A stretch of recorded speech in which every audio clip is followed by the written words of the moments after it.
The young divers, Mike and Jeff, had decided to see a gigantic cruise ship that had crashed on the land 10 years earlier, so they started out early in the morning. Not that the ship seemed particularly sturdy, and who knew what they may have found inside. Welcome to USA Stories Channel. Do not forget to subscribe and activate the bell button to receive all new updates. Now let's go to the story. If something were to happen to one of them while they were out there, it may be pretty dangerous, and there was no way they could make it back to the shore in time. However, Jeff ignored her advice and started looking for a way into the structure. From the moment they boarded the cruise ship, they sensed the ominous atmosphere that surrounded them.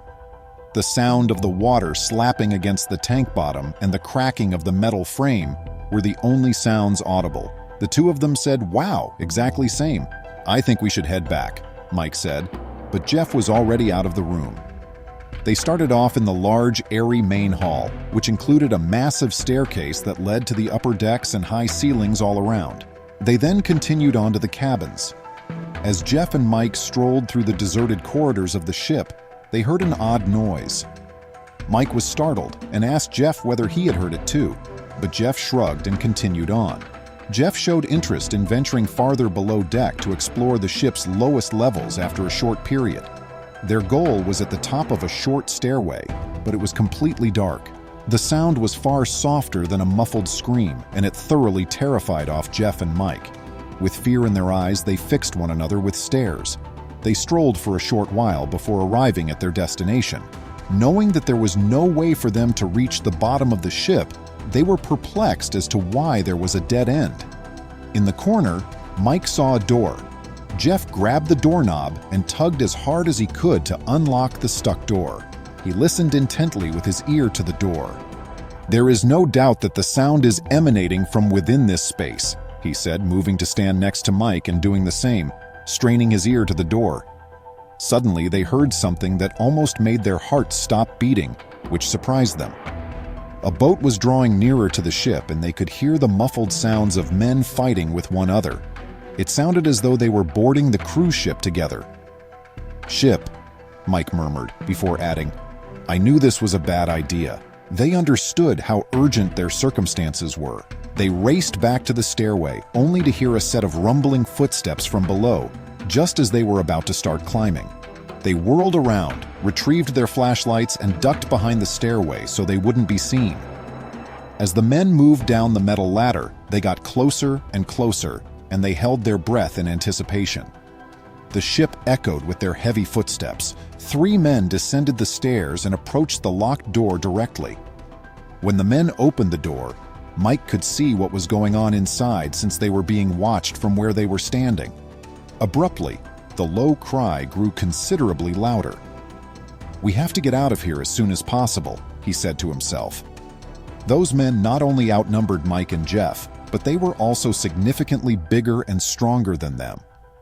In addition, Mike noticed that one of them had a pistol, which added a great deal of difficulty to an already challenging position.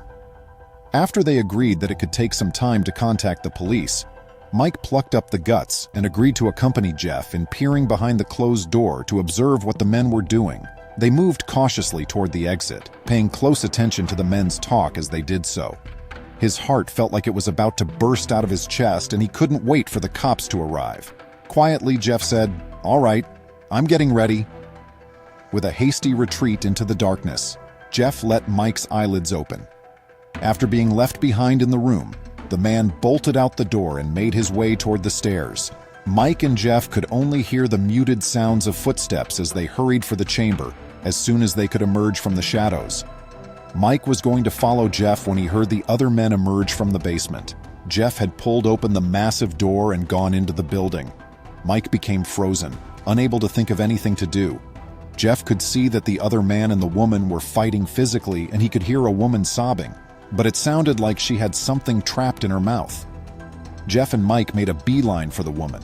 She was restrained, duct tape covering her lips, and forced to bind herself to a chair. Mike had unlocked her hands and Jeff had loosened her legs. Even though they were far away, they could still hear the police sirens. The woman was too fragile to stand on her own, so they helped her. The cops were shocked by the scenario they had been called to when they did eventually arrive. They took quick turns barging into the building and taking the two guys into custody.